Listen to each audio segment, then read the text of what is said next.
Hey, we're Blenderstyle, and we want to be your everything. On this episode, Venamoris, Drown in Emotion. This album was released in 2023. Cheers, guys. I need air. Cheers. I'm drowning in this emotion.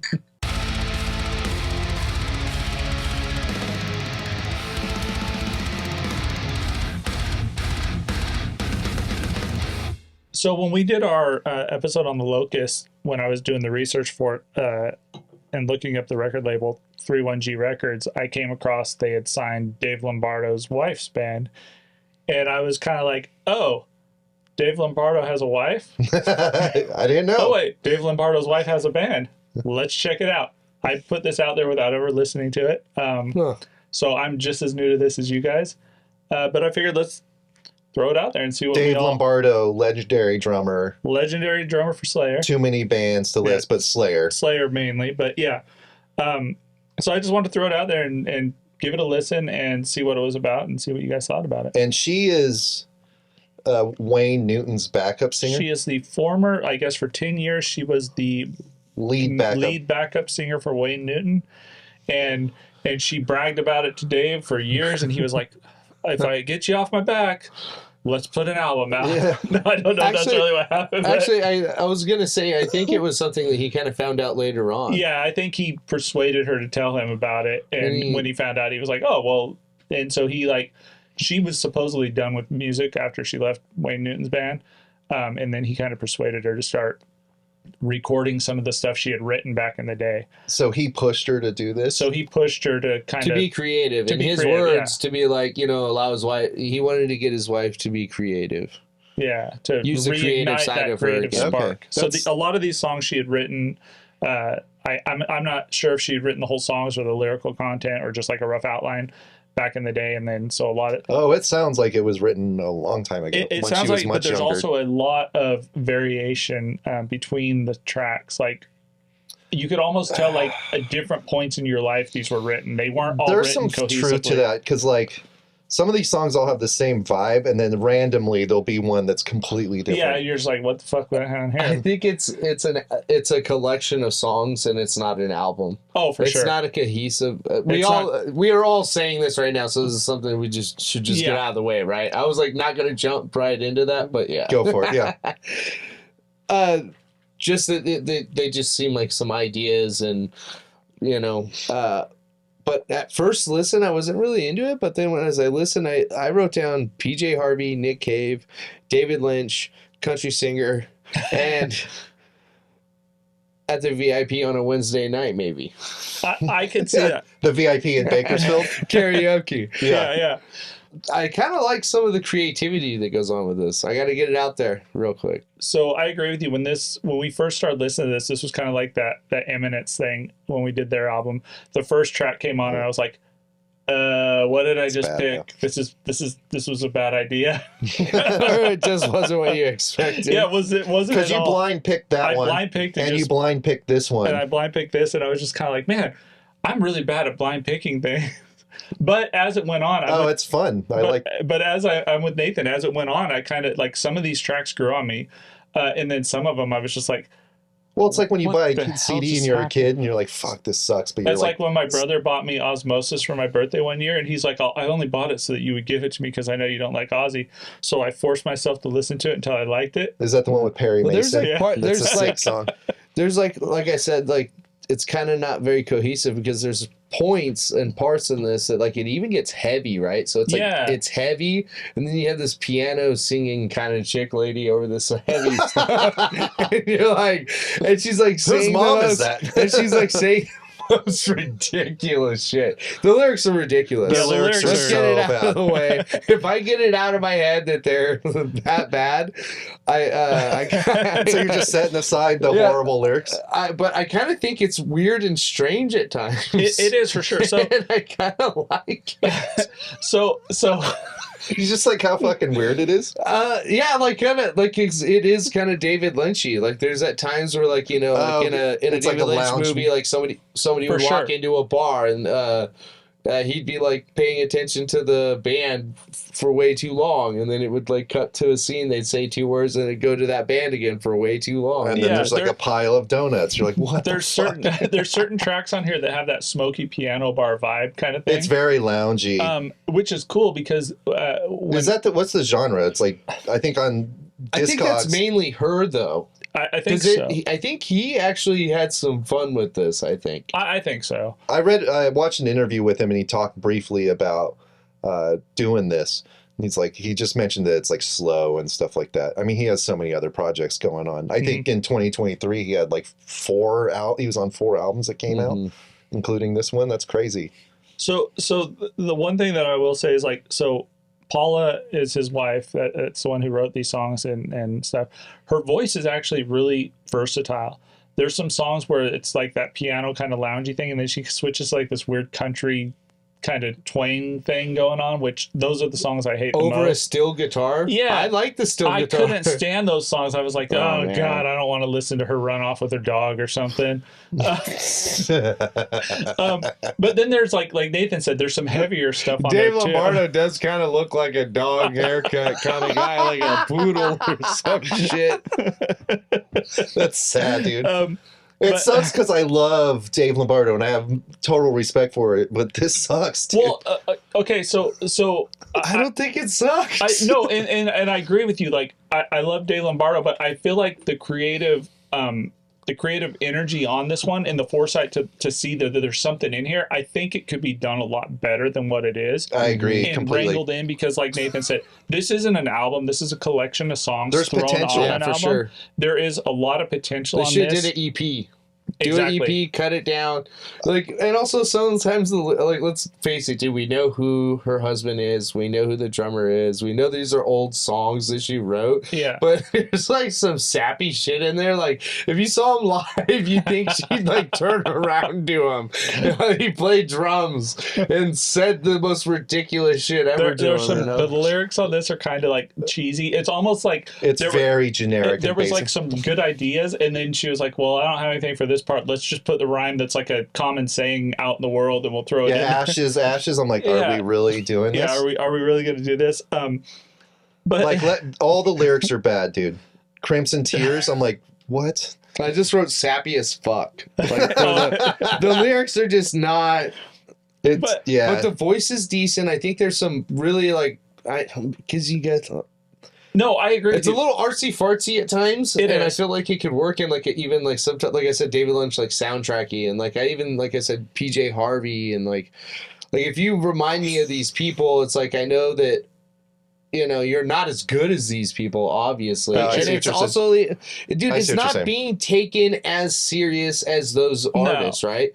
Like, you can barely find anything on this. This is just something he did with his wife, and it should be taken as something he did with his wife. And that's why I'm struggling with my review, because I'm rating it. But take it as you're going to a bar, and Dave, for some reason. Well, see, so I took it as I'm going to a bar or a hotel. Where smoking is allowed inside still, which is very in Texas or in something. Vegas maybe. Yeah, in Vegas. And there's a piano, and there's some random chick who walked up and started playing piano and singing. And so the respect that that's exactly what it sounds like. By the way, courage for her to go up there and throw it all out there, even though she might not be the best, like Nathan said, you might not be PJ Harvey, but you're willing to throw it out there and see what sticks or whatever, is really cool with this. There's some really cool harmonies and melodic parts as far as the music goes. The vocals are good. I think the lyrical content really lacks on this. It's almost cringy and cheesy at points. Yeah, for sure. Yeah. But for sure, as far as the musical side and the harmony side goes, there's something here, and it could be wrangled in, and I think there's something that could happen with this, but it's just not there in this album. I agree. And this is what kind of frustrates me, is that I feel like this is definitely going to be the last time we hear anything from this project, but I think maybe if he did spark something, dude, when was the last time she actually really went out and sang and recorded and did anything? For sure. Years, right? What happens if she kind of wrangles it in and does start writing again and stuff, and because I could see Dave doing some weird artsy fartsy shit that I kind of actually would like, Yeah, what I mean? I agree. The drums on this sound awesome, and you know of why. course, yeah. And like he probably paid a lot of some attention of to it. like Misguided's the best song. There's good drums on it. But some of them, like the sappier ones, he has like that triplet fill that he does. It's like da da da da da da da da da da. It's like, dude, this is a church band. This sounds just like a bad church band. I've seen this. But I also feel I'm like, this is Dave Lombardo playing this. But look, I also feel like as much as like Dave Lombardo's a great drummer and he has an ear for music or whatever, he doesn't have an ear for this type of music, and he's lost at how to throw drums on this. I see what you're going with, but if you like, he did another album this year, Rites of Drums. It's like a drum album. Okay, motherfucker can play, dude. But does he play it to lounge music? I think I'm willing to bet, like what you're saying, this is not his fucking strength, obviously. Exactly. Can he even pull the thing with I don't doubt that he can. Here's the thing, lounge music doesn't even have drums. Exactly my point. So he's playing nothing drums because lounge music like this I want to throw some fucking drums in there. Yeah, and then there's like Oceans is an industrial rock song, randomly, and then So Good, the last song is like a fuck song. Yeah. Like her and Dave. And it's so fucking repetitive. Oh dear. Like honestly, I would love, like Nathan said, I would love to see this fleshed out, and maybe in like 2 or 3 years, maybe 4 years. I would listen to the next one. Maybe 4 years. No, I'm saying to give maybe right before she dies. Yeah, I'm like, how old are she? She's not 80 years old. I know, but I'm just like, you're like 2, 4. No, but what I'm saying is she'll come out with something. But what I'm saying is I'd like them to take time to really flesh out the ideas and like the structure of the entire album and not just the song. Or even if they want to just flesh out the idea of a song, throw out a couple singles, kind of like how Falling in Reverse is doing now. They're not doing albums; they're doing one single. I think he should write the music. But I think she wrote the music. I think he really. Yeah, I think she wrote the lyrics and the music to this, and he came in. I thought he arranged it and everything. I'm not sure. I'm just such a. We'll throw it up on the screen. Just assume. Well, there's like the man has to do it. I thought this was her project, and she's like, "You have access to stuff, Dave." No, I thought this was her project, and she's like, "I'm ashamed of it." And he's like, "No, we gotta throw it out there." So when someone searches it, they're gonna find our show, and I think this is worth a listen. I agree. I don't think it's good. I enjoyed reviewing it. I wrote tons of notes, and just like it's so like.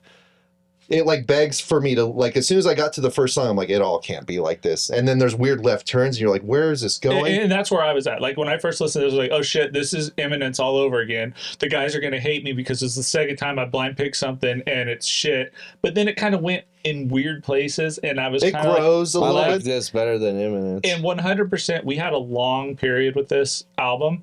And I feel like if we had done this on our normal cycle where we get 2 weeks with it, it would have been a shit album because it took a long time for this to actually kind of grow on me. But it kind of did. I understand its shortcomings and its shortfalls, but I also see, like Nathan said, I see what could be done with this, and I think it can go somewhere. It's just not there yet. I agree, yeah. So, I mean, that's kind of where I'm at with it. I'm not going to give my rating until you guys give yours, but... I'll go first. All right. I give it a 1.3 out of 5. Oh, it's so bad. If this was a local band, I would go watch it. Every time they played. Well, this is local to whatever town they live in. I would go watch it. I would sport the merch, dude. So, I will say this. If I owned like a local speakeasy or something, to have her in playing piano and singing, it would be fucking killer. Dude, you guys are insane, bro. It would be killer. Yeah, so I don't think it's it sucks because... What do you guys think about the album art? It reminds me of Depeche Mode, Opeth, and Steely Dan. It reminded me of like an old Ministry record, like one of the first records. I liked it. I thought the album... So Nathan, what do you give Venamoris Drown in Emotion? I give it a 3.5. I enjoyed it. Fucking nice, dude. I enjoyed it. Yeah, there was shit I didn't really like about it, but for the most part, I kind of dug it. I kind of like embraced some of like the weird artsy or fartsier things that they kind of were doing, you know? Because I think they just, it's not cohesive. It's too... The execution's bad, it's but just too long for what it is, and if they could have like cut some of this down, did an EP or something. Yeah. And if they decide to do the project again, I would listen to it again. So I would listen to the next album. I would listen to the next album, even though I think this is pretty bad. Mm-hmm. It's weird. I think it's bad, but I listen to it a lot. Yeah. Like I would just keep listening to it. Well, And I'm just like, ugh. You're like, why am I still doing And this? I'm like eating popcorn. Just, you know what I mean? Just like, it's like a train wreck, and you're just like, I gotta watch. yeah, I kind don't see it of. as a train wreck though. That's cool. Crazy. I don't know. So I'm kind of with different. Nathan on this. I gave it a 3.7. I thought it was a good album. It took a long time to grow on me. I didn't get into the lyrical content because it was kind of repetitive. But my big complaint about it is there's too many points where the tempo shift just isn't cohesive with the previous track. It's kind of all over the place. This would make sense as an EP with a couple tracks that were similar or in the same vein. She could release this as like 3 EPs and it would be cool. Because you could have a country sounding EP, because there's a few songs on here that are country sounding. There's a couple songs that are kind of industrial, kind of mellow industrial rock. And then there's some really loungy stuff, which is really cool. But as a cohesive album, it just doesn't make sense to me. How does this... I know you like Nicole Atkins better than this. Oh, for sure. But is this like in the same wheelhouse as that for you? I don't think so, because I think Nicole Atkins is more along the... So on Nicole Atkins, the only album that I've ever really listened to is Neptune City. I've listened to a couple tracks from Mondo Amore, and then I kind of fell off the wagon because she went on this kind of rock revival kind of weird sound that I wasn't really into. But it's pretty loungy. This is yeah, so that's pretty loungy. The loungy songs on this are what make it for me.